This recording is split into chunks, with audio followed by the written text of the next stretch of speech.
Welcome to the deep dive. Today we're tackling something that honestly sounds like a contradiction in terms, nomadic empires. Right. The words almost fight each other, don't they? Nomad means movement. Empire suggests stability. Exactly. So how do you build a massive empire when you're always on the move? We've got a fantastic collection of articles, some historical excerpts here that really dive into this, especially focusing on the Mongols. Mhm. Our mission today is to unpack this paradox. How did these nomadic peoples, particularly under Genghis Khan, build one of the biggest empires ever? Okay, let's get into it. Yeah, it's fascinating because the common picture of nomads is, small bands wandering the steppe. Zero limited scale. But these sources, they show something far more complex, far more sophisticated. It really makes you question what we even mean by empire. It really These does. weren't just groups drifting around. Their mobility was actually part of their strength, part of how they structured their society and their power. Okay, so let's dive straight into that paradox then. Nomadic, empire. It just feels like, I don't know, oil and water. How does that actually work on the ground? Well, the sources explain it really well. While the Mongols were certainly nomadic, highly mobile, under Genghis Khan, they did something different. They didn't just stop being nomadic. Right. They essentially weaponized their mobility. Think about it. Their administrative center, the court, Yeah. it could move. This meant they could project power, collect resources, manage vast territories without needing a fixed, static capital city like, say, Rome or Constantinople. So the capital was wherever the Khan was. In a sense, yes, it was a much more fluid system. It contrasts sharply with the big agricultural empires, like in China, with their centuries-old bureaucracies tied to specific locations. That idea alone, a mobile administration for a continent-spanning empire, that's a real aha moment. It just shatters those initial definitions. And what's also clear from the reading is that these societies weren't isolated. They were constantly bumping up against, interacting with, and yeah, learning from the settled world around them. Absolutely crucial. They absorbed ideas, technologies, even people.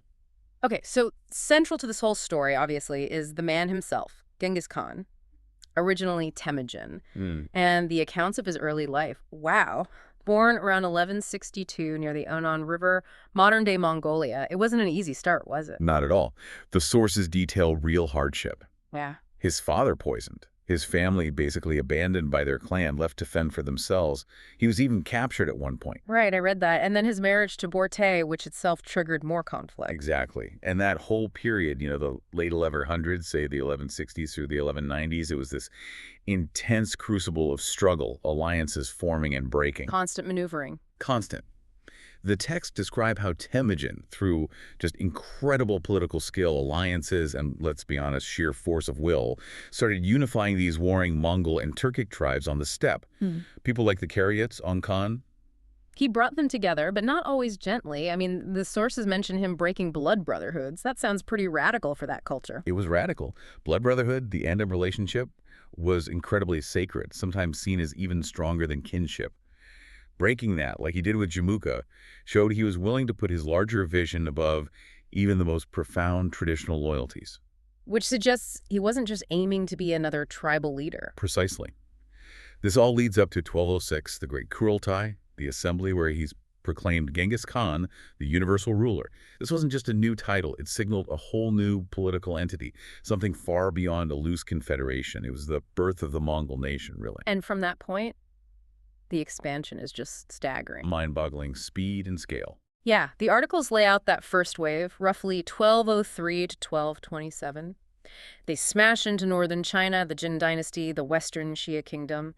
Then they turn west towards Central Asia, the Khwarezmian Empire. A huge, powerful sultanate at the time. And then under his sons and grandsons, like Ogodei and Batu, it just keeps going.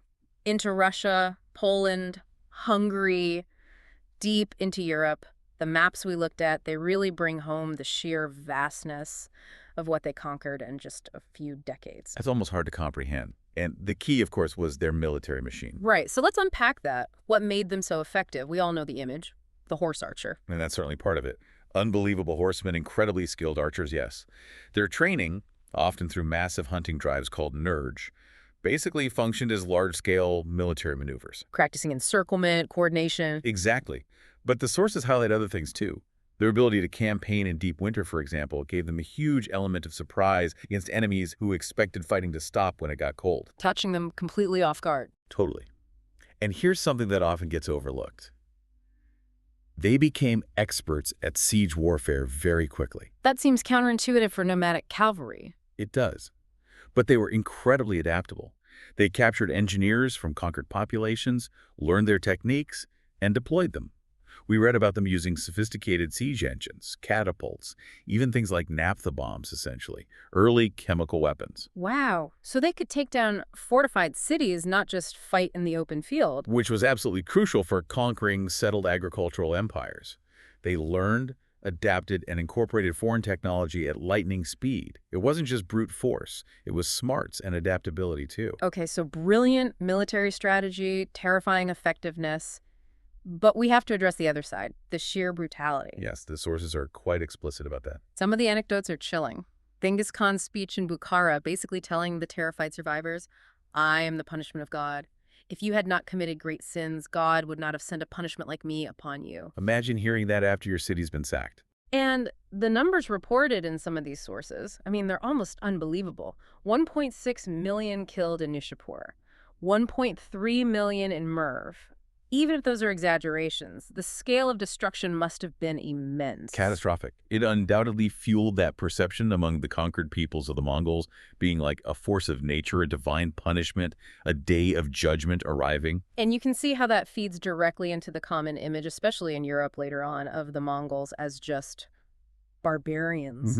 The classic stereotype. But that term, barbarian, it's so loaded, isn't it? Originally just meaning someone who didn't speak Greek, essentially. Right, barbar, imitating the sound of foreign speech. Yeah. It quickly took on negative connotations. Uncivilized, cruel. And the sources we have really push back against applying that simple label to the Mongols. They show a level of organization and sophistication that completely contradicts it. What did they actually put in place? Well, quite a lot, actually. The administrative innovations were remarkable, especially for an empire that was often in motion. Take their social and political structure. It was based on the decimal system units of 10, 100, 100,000, and the largest, 10,000, called a tumen. And that wasn't just military. No, that's the fascinating part. These tumens doubled as administrative units for organizing conquered populations, collecting taxes, mobilizing resources. It provided structure across huge distances, even without fixed provincial capitals in the early days. A really efficient mobile system. Very. And they innovated militarily, too, beyond just refining cavalry tactics. Yeah. New units like the Nogon cavalry emerge, described as specialized heavy cavalry, perhaps, or units designed for specific tasks. And Genghis Khan cultivated this new elite, the knockers, followers loyal directly to him rather than just to their old tribal leaders. That helped centralize power. So it was a dynamic system, constantly being tweaked and adapted. Absolutely. And then there's the legal side, the Yasa, The Mongol law code. attributed to Genghis Khan himself. Now, its exact original contents are debated by historians, but the idea of it, a written code intended to apply across all the diverse peoples they conquered, that was huge. It covered administration, military discipline, social behavior, providing a unifying legal framework for this incredibly diverse, sprawling empire. Holding it all together somehow. And maybe one of the most surprising things, especially given the brutality of the conquests, was their policy on religion. Ah, yes, religious tolerance. A remarkable tolerance, really. They allowed shamanism, Buddhism, Christianity, eventually Islam, to coexist. They didn't typically impose their own beliefs. In fact, they often recruited talented administrators regardless of their ethnic or religious background, like the famous example of Yelu Chutai. A Khitan scholar, Yeah. right, from northern China. Exactly. A Confucian scholar who became a key advisor, helping bridge the gap between nomadic traditions and the needs of governing a huge agricultural society like China. That shows real pragmatism. What's also really interesting, reading through this material, is seeing that the Mongol leadership wasn't just one monolithic bloc. There were internal debates, differing viewpoints. Oh, definitely. It wasn't always smooth sailing at the top. Like that speech by Ghazan Khan, an Il Khan ruler in Persia later on, around 1304. He's recorded telling his Mongol commanders basically, stop wrecking the place. Yes, it's a fantastic piece. He says, if you insult the peasantry, take their oxen and seed, and trample their crops, what will you do in the future? He's arguing for protecting agriculture, for stable governance. Which shows a real evolution in thinking, doesn't it? A shift from pure conquest towards, well, actually ruling and sustaining the empire, recognizing they needed the settled populations to thrive. It's a critical moment. showing that internal push towards a more sustainable model, especially once the initial wave of expansion slowed. Okay, so they conquer this unbelievable swath of Eurasia. They set up these surprisingly sophisticated systems. What's the long-term result? How did this giant mobile empire actually function day to day, and what legacy did it leave? Which brings us to the Pax Mongolica. Right, the Mongol piece. It's another one of those seeming contradictions given the violence of the conquests. Yeah, peace isn't the first word that springs to mind. But the point is, once the conquests were largely complete in a region, the sheer size and unified control of the Mongol Empire created a period of unprecedented stability across Eurasia. Okay, so stability within the conquered zone. Exactly. And this stability facilitated a huge boom in trade and travel along the Silk Roads. The routes became safer, communication faster. Our sources, including the maps, show just how interconnected things became. Goods, ideas, technologies, even religions moved across the continent like never before. Linking China and Europe, the Middle East. In a very direct way, it was arguably the peak of the Silk Road's importance, a sort of early globalization, you could say. And how did they manage communication across that vast distance? I mean, no email, no phones. They had the YAM system, an incredibly efficient postal relay system. Ah, the horse messengers. Yes, stations set up all along the major routes with fresh horses, supplies, lodging. Official messengers could cover vast distances incredibly quickly, carrying news, decrees, intelligence reports. It was the nerve system of the empire. Amazing, like a 13th century internet powered by horses. That's a good way to put it. It was essential for holding the empire together. But despite the YAM, despite the Pax Mongolica, it didn't last forever as one single entity. The sources talk about fragmentation after about 1260. That's right. After the death of Mongke Khan, the cracks really started to show. Rivalries between Genghis Khan's grandsons, the different branches of the family like the descendants of Jochi controlling the Golden Horde in Russia, versus the Ilkhans in Persia. Power struggles basically pulled it apart. Pretty much. Internal conflicts intensified. Different sections of the empire began to operate more independently, sometimes even fighting each other. And eventually, local identities reasserted themselves.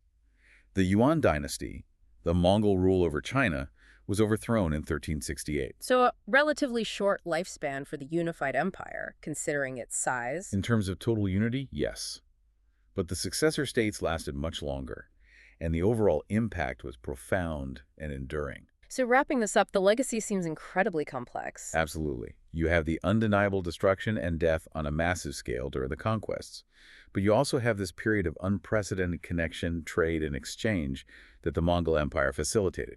They reshaped the political map of Eurasia, wiped out old kingdoms, created new connections. And the figure of Genghis Khan himself, viewed so differently depending on where you stand. Exactly. In many parts of the world, he remains a symbol of brutality. But as the sources note, in modern Mongolia, he's revered as a great national hero, the founder of their nation. It really highlights how perspective shapes our understanding of history. What an incredible deep dive. We started wrestling with that paradox nomadic empires and ended up seeing this incredibly dynamic, sophisticated, and, yeah, brutal system that literally changed the world. It truly did. It forces us to rethink so many assumptions. Definitely leaves you with a lot to think about. And perhaps this raises a final important point for you, the listener, to consider.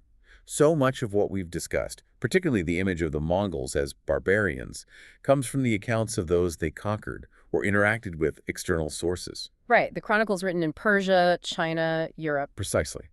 And while those are valuable, this deep dive reminds us how crucial it is to seek out multiple perspectives, including, where possible, sources from within the culture itself, or at least to read the external accounts critically. To question the narrative. Exactly.